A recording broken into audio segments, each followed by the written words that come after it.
Santa Cruz is nestled between the Santa Cruz Mountains and Pacific Ocean, subjecting it to many climate hazards including sea level rise, coastal storm flooding, and erosion. I'm out here on West Cliff Drive, which is 3 miles of our 4-mile coastline. And in January of 2023, we experienced a bomb cyclone event that caused over 5,000 tons of rock and bluff to shift and erode away from our shoreline, as you can see behind me, and in different areas of our coastline. The bomb cyclone event and resulting erosion that occurred on our coastline exceeded $10 million in damages and really emphasizes the urgency of deploying our coastal change monitoring network.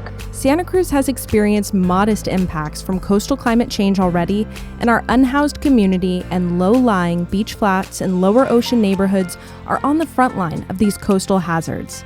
The city projects over $1 billion worth of property and infrastructure alone may be exposed to coastal hazards by the end of the century under a business-as-usual scenario. To address these coastal hazards and the inequitable impacts they cause, the city has invested in proactive planning by establishing triggers and thresholds for action. It has also experimented with non-traditional communications tools to reach different segments of the community. The overall aim of developing the Coastal Change Monitoring Network is to document observations and to provide information for decision makers to act upon coastal adaptation and to provide visualizations and communications tools to increase equitable engagement in coastal adaptation planning. We aim to provide a scalable, sustainable, and actionable open source solution for other cities to replicate. And this coalition of 12 organizations is going to build and implement a smart and community-engaged coastal monitoring network that will make it possible for the first time to monitor coastal change that's being affected by climate change along the entire coastline of Santa Cruz.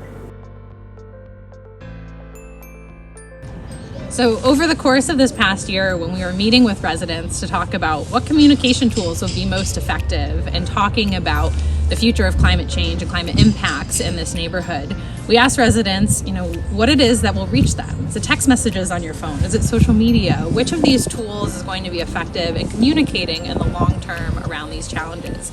We got some great feedback from residents, and a few different pieces rose to the top that we are then able to use in our future planning. And that will allow us to make sure we're investing in the right communication tools that are going to be effective in reaching both English and Spanish-speaking residents of this neighborhood. How can we bring this information, these charts, these visualizations into a really visible public space, whether that's physically or online? We held over 70 meetings with project collaborators and partners, vendors, potential end users in other jurisdictions, and community members to prioritize physical and social conditions to monitor, design the monitoring network's data architecture, and test the efficacy of civic engagement activities related to coastal management. We identified data collection devices appropriate to monitor physical and social conditions of our contiguous 4-mile coastline. These include a new tidal gauge, annual drone footage, static camera images, and community surveys and science opportunities. We specified how data acquired would be processed and integrated to make it available in a dashboard format and as a way to inspire and inform traditional and non-traditional communications tools like virtual reality and artistic expressions. There are 5 key findings to our Stage 1 research activities. These include: people were most concerned about monitoring sense of preparedness, household safety, and recreation access, using tools cities already have, making networks scalable to regional levels, operational budget should not exceed $10,000 to $20,000 per year, and non-traditional communications must complement traditional ones. This Stage 1 grant effort supported trust and relationship building between researchers and civic partners, especially those from historically underrepresented groups. We were able to document improved awareness of those groups to coastal climate risks and solutions. The city has issued a charge to our students in a course they take in the spring where they work in a team, almost like consultants to the city being a client. And the dashboard that this project is going to produce, there's going to be a dashboard that's going to integrate all the data that's being collected from both the geophysical changes and the social changes. That dashboard is going to be a treasure trove of information on trends and how things are changing or staying steady over time.